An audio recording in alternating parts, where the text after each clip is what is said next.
Do you or one of your clients feel like you're mentally overwhelmed all the time?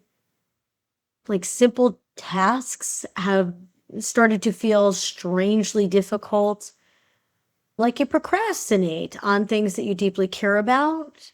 Do you feel exhausted but somehow cannot truly rest? Do you scroll endlessly, avoid things, or emotionally shut down? Or do you know what to do, but you cannot seem to fully activate yourself to do it? Maybe on the outside, you're seeming pretty functional. You still go to work, you're helping other people, you're parenting, you're paying bills, you're showing up, you're doing all the things, right? But internally, you feel depleted. You're disconnected. You feel emotionally overloaded. Maybe you're even starting to wonder, am I just lazy? Am I depressed? Why does everything feel so hard? Is it my hormones? What's happening that this is happening? Today on a Holistic Therapy Revolution, we're talking about something that many people are experiencing, but few people are really fully understanding about themselves, or therapists are learning more about so that they can help their clients with. And here's what it is. It's called the functional freeze. So today we're going to talk about what it is, why it happens, signs that your nervous system may be in this state, why this can happen from major trauma, but also can happen from everyday challenges, and most importantly, how to begin healing and restoring your system and reactivating your nervous system holistically so that you can have the energy levels that you desire, so that you could be functioning in the world in a more connected way, so that you have the energy to be able to take care of the goals and the interests that you have. Because once you've entered into functional freeze, we need to pay attention and do some things differently in order to be able to function more optimally. So welcome back to the Holistic Therapy Revolution. I'm Beth Miller. I'm a holistic therapist for the last 25 years, and I'm also the creator of the Advanced Holistic Counseling and Coaching model. In addition to seeing clients and running a group practice, I do train therapists and coaches and doctors and healers in how to integrate the most powerful strategies and tools from traditional psychotherapy and marry that with the most effective holistic modalities like life coaching, energy healing, science, spirituality, meditation, mindfulness, etc. So if you're interested in learning more about that program, the link is below. Please feel free to check it out. So what is functional freeze or functional freezing? Functional freeze is a nervous system state where a person continues to function externally on the outside, while internally their nervous system feels overwhelmed, depleted, dysregulated, or partially shut down. And this can look like many things. So sort of listen and see if you could check off the ones that feel like they apply to you, or if you're a therapist, think about the clients this might apply to. Emotional numbness, exhaustion, procrastination, avoidance, difficulty taking action, zoning out, brain fog, low motivation, being disconnected from joy or purpose, difficulty making decisions, or chronic overwhelm. And because many people are still technically functioning, they often don't realize what's happening. They just can feel the absence of full presence, or they know that there is a sort of a glitch in their energy, but they may not know what to do about it. Now, here's something that's really important to me to say. As a trauma therapist for over 25 years, I want you to know that you do not have to have big trauma in your life to experience this, meaning that you can experience this freeze response from having compounding challenges in life, difficult things happening, a difficult time period, overproducing, being overexhausted, being in a state of chronic stress, in burnout, in emotional overwhelm, if you're having caregiving fatigue, a lot of financial pressure, toxic work environments, relationship stress, chronic anxiety, nonstop pressure to years of overfunctioning, or emotional suppression. I mention that because not all challenges are traumatic. In fact, most challenges are not traumatic. Most challenges are challenges, but the degree of the challenge or the longevity of the challenge or the weight of the challenge can cause us to go into functional freeze and doesn't require a big T trauma, okay? So sometimes the nervous system simply becomes overloaded for too long, and eventually the system starts to conserve energy. So let's talk a little bit about how the nervous system works and why functional freeze is an aspect of this conserving energy. So your nervous system is constantly asking a question, and that is, am I safe? It's not asking, am I happy? Am I productive? Am I achieving enough? That is not the job of the nervous system. Those are other parts of you that ask those questions. But the nervous system is asking, am I safe? Because its primary job is survival. So when the nervous system perceives overwhelm, uncertainty, emotional danger, chronic stress, pressure, unpredictability, it can begin to shift into more protective states. Most people know about fight or flight, and some people are aware of the freeze response, and that's what we're going to be talking about today, but specifically functional freezing. Freeze is a biological response where the system essentially says, this is too much. This is too much.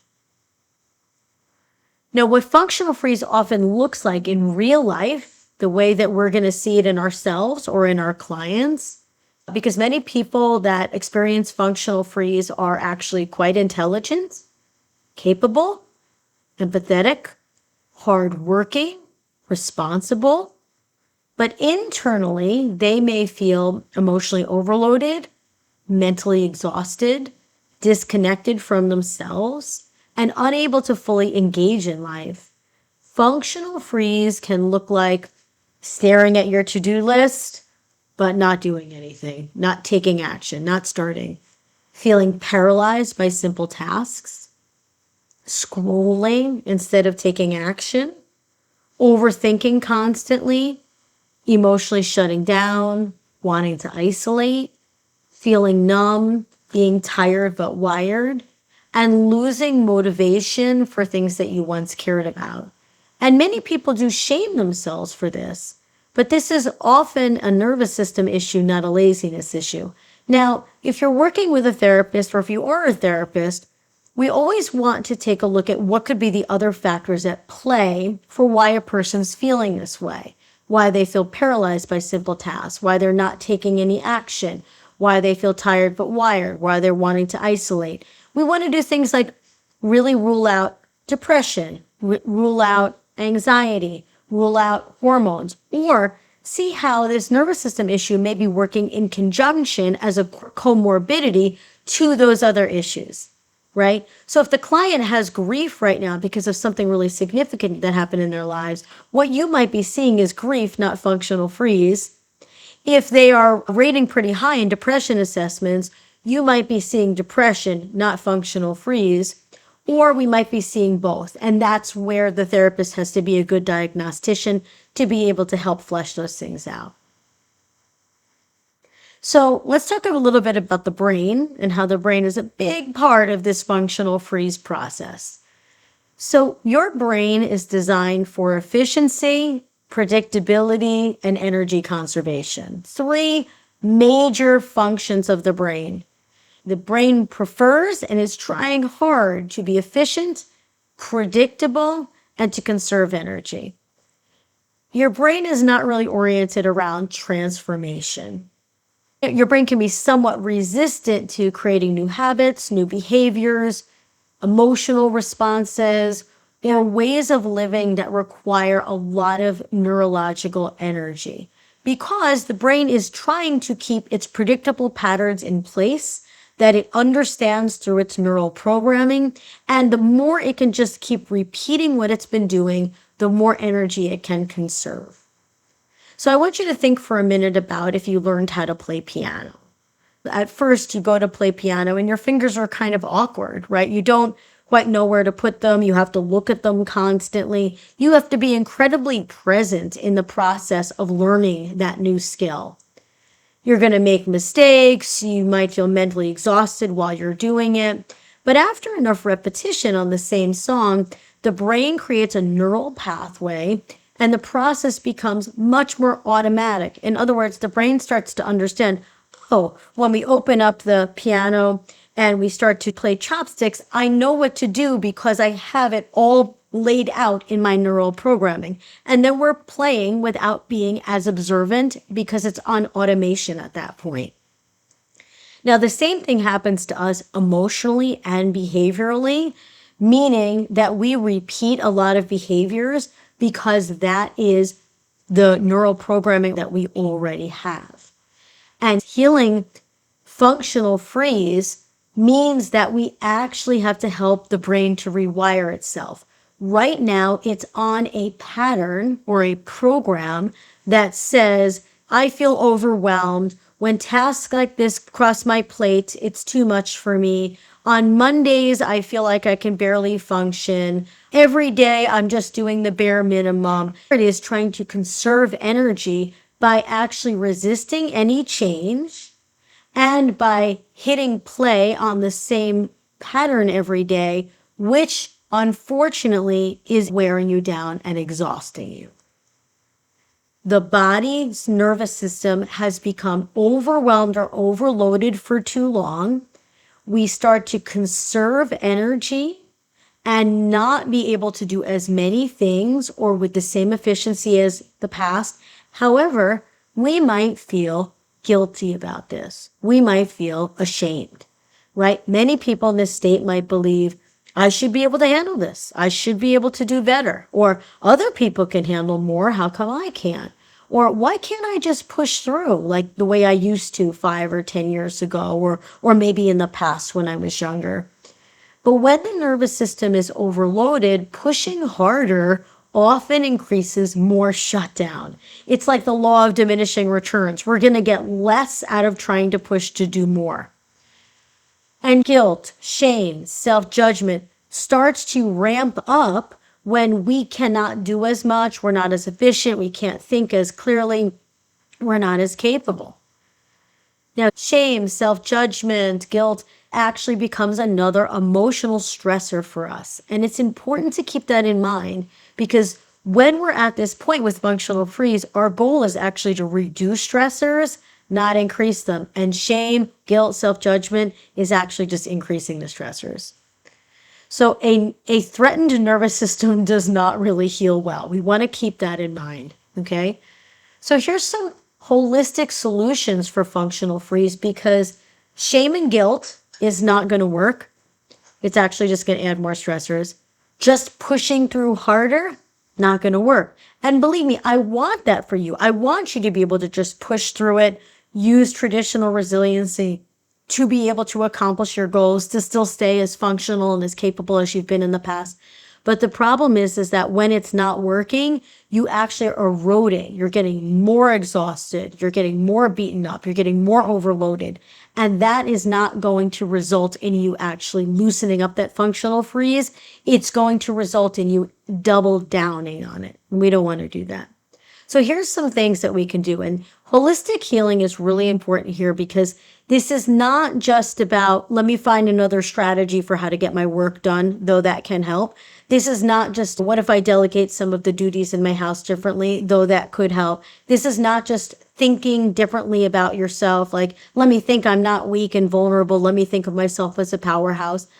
Those things are helpful, but we really have to meet the body where it's at, meaning we have to help the nervous system to restore itself in order for us to be able to return back to a place where we feel efficient, we feel effective, we feel we have the energy for joy, we have the energy for goals, we are able to enjoy aspects of life again, we're able to bring a lot of energy to our work tasks and to our personal tasks. In order for us to be able to do that, we need to find a way of restoring the nervous system in a way that is something we can maintain. So what this holistic approach involves is working with the nervous system, the body, our emotion regulation skills, neural patterning, stress physiology, and subconscious protection mechanisms. So those are some of the things we need to engage and do somewhat differently in order to be able to restore that nervous system back to a place of more optimal energy and capability. Here's some of the strategies that are most effective when we're feeling like we have functional freeze. So one of those is orienting ourselves back to safety. And safety is in the moment, right? So often our nervous systems, when they're in functional freeze, they're scanning for danger frequently, scanning for more things that they need to take care of or handle in order to be able to keep the body safe. Sometimes it's a hypervigilant state, right? So one simple but powerful somatic tool that we can use is orienting ourselves. That means intentionally looking around your environment, slowing down, and allowing your brain and body to notice how safe, stable, calm, and neutral it is. So let's say you're feeling very activated with anxiety about how much you have to do today. There's a lot on your plate. So when you think about it, your system is feeling really overwhelmed. But if I asked you to just stay in the moment for a minute, to orient yourself to the now, to look around and describe a couple of things you see in your environment, to look out the window while you're having your cup of coffee and just notice a bird flying by. If I asked you to just tune into what's happening immediately around you, you're likely to shift into a feeling of safety, security, and stability. In other words, while you're sitting there just drinking your morning cup of coffee or tea, you are feeling safe and stable. It's when you think about the list that you start activating all of that nervous system reaction and stress. So one thing that we can get in the habit of doing is orienting ourselves back into the moment, into the now, describing some of the things that are happening around us. And that brings us back to this much more stable and much more safe place for our inner world and for our nervous system. So I'm here now. I am safe here in this moment. The second really effective tool for recalibrating the nervous system back to a place of safety and therefore energy is diaphragmatic breathing. That is the belly breathing, right? And we want to remember that this simple, free tool that has zero side effects is incredibly helpful for stress in general, but definitely for functional freeze as well. And the reason why is because when we take deep breaths by engaging the diaphragm, we are activating the parasympathetic nervous system, meaning we are activating the calm response in our nervous system, which is super helpful. So here's a simple practice that you can follow in order to help yourself start using belly breathing more frequently, which is to inhale in through your nose and inhale into your belly, and then have a great long exhale out through the mouth. Let the belly sink back towards the spine. I usually suggest that people do anywhere between 5 and 20 breaths before they would expect to feel a difference from doing belly breathing. And I do want to encourage you to watch my videos or anybody else's. I actually have training videos on belly breathing and diaphragmatic breathing in my YouTube videos. The next thing that we want to make sure we're doing differently when we are in functional freeze, if we're looking to repair that, is to begin taking small action steps instead of looking at life from such a mammoth perspective. Okay, so when people are overwhelmed, the nervous system perceives giant tasks as threats. So instead of you thinking, I need to fix my whole life, I need to fix all of my finances, I need to get my child into college today, we have to actually take anything that is on our plate and start separating it out into tiny little tasks. The smaller, the better.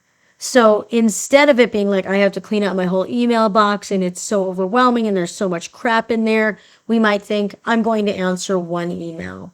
Or I'm going to walk outside for 5 minutes. Or I'm going to clean one corner of the room. instead of, oh my gosh, I have to do an overhaul on my entire house.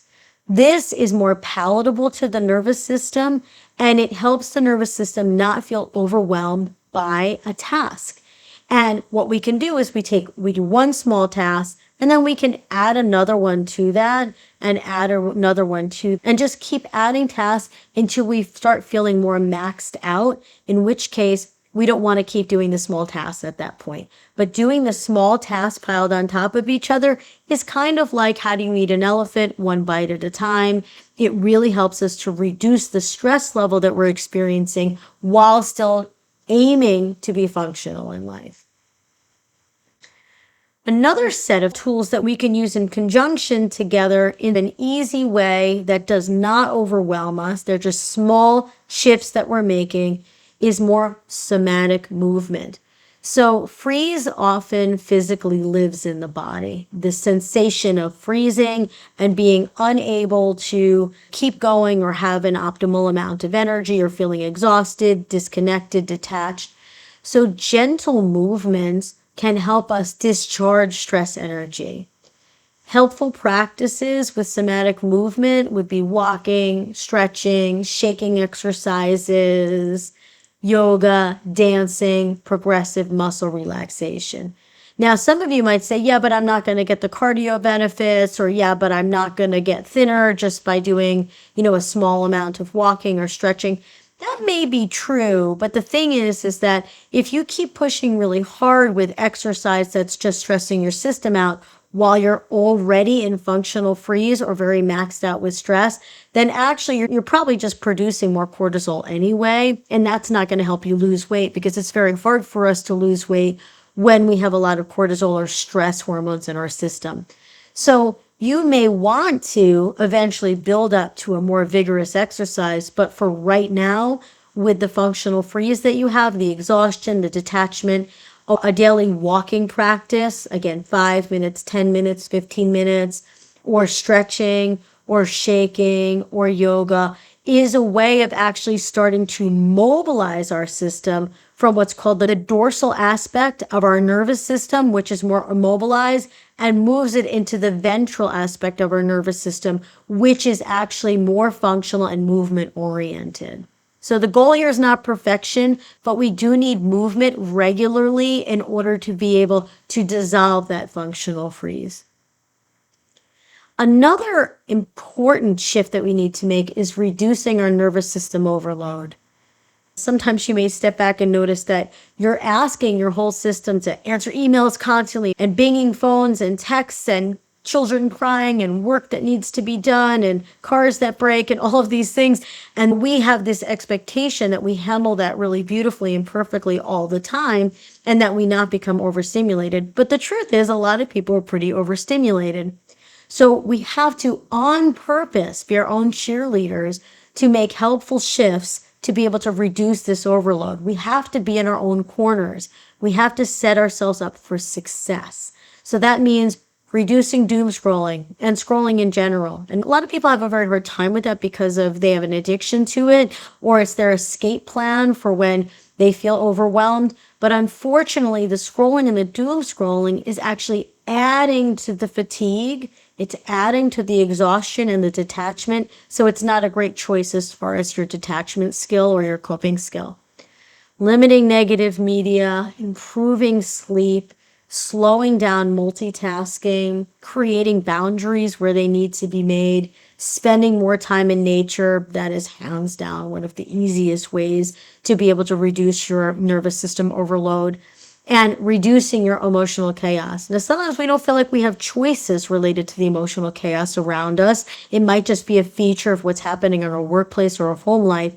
And if that's not one that you can reduce, look to the other ones that I just mentioned as ways to reduce that nervous system overload, because all of those things are taxing your nervous system and then making it even harder for you to be able to rebound. Let's also talk about emotional processing as a part of the way to relieve functional freeze and move us out of that state. So sometimes that freeze really develops because emotions feel too overwhelming to experience. And as a therapist, use these modalities with your clients, or if you're a person that need some of these modalities in your life, you're going to want to seek them out, where modalities like EMDR, EFT tapping, IFS, somatic therapy, meditation, mindfulness, visualization can all help to process unresolved emotional overload so that you can actually feel safer and less charged in your system. And if that happens, your nervous system is less likely to be in that freeze state. And lastly, safe human connection is a huge part of restoring that freeze response. So what do I mean by that? Sometimes this is as simple as having a night out with friends. We go out with friends and all of a sudden we feel a type of social safety, a connection that relieves some of that functional freeze. And then we realize how important that is to us and that we have to have it in our lives more regularly. Sometimes it's about sitting with a person that is very safe to your system, even if you're not communicating about any of the challenges or the problems. And what I mean by that is that some people that have very safe physiologies to us can co-regulate us. In other words, we feel like this when we're around them, and it starts to recalibrate our own nervous system responses. And so that type of safe human connection or socializing with people can really help us with functional freeze. But we have to do it frequently enough where we're getting more frequent benefits, which then involves safe friendships or going into therapy, etc. So those are 7 different shifts that we can make in order to be able to make a big dent in functional freeze. So here's a really powerful thing for us to think about doing differently. Instead of asking, why am I lazy? Ask yourself, how overwhelmed is my nervous system right now? Instead of asking, what's wrong with me? Maybe ask yourself, what has my system been carrying for too long? Or what is my system feeling overloaded by? Now that shift alone can help us in our healing process and our restoration of our nervous system from functional freeze, because when we ask inquisitive, curious questions, we're not self-blaming, we're not adding shame, we're not adding guilt on.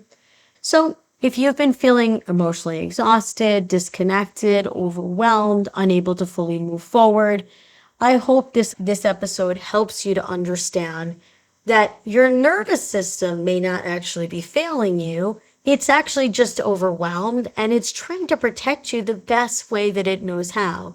And restoration of your nervous system is possible. We just need to actually do the things. Now, if you're too overwhelmed and feel too frozen, you're not going to do all the things at once. So to the point of what I said before, do bite-sized interventions. Choose 1 or 2 that I talked about to start integrating into your day every day until you start feeling a loosening up of that freeze. And again, remember, if you're a therapist or coach or healer or doctor, and you want to learn how to integrate all of the best techniques into the work that you're doing with clients, just check out the link below for the certification training that I have. And if this episode resonated with you today, please share it with another therapist, share it with your clients. If you found the information that we shared today on the Holistic Therapy Revolution to be helpful to you, please like and send a comment to us. We would love to hear from you.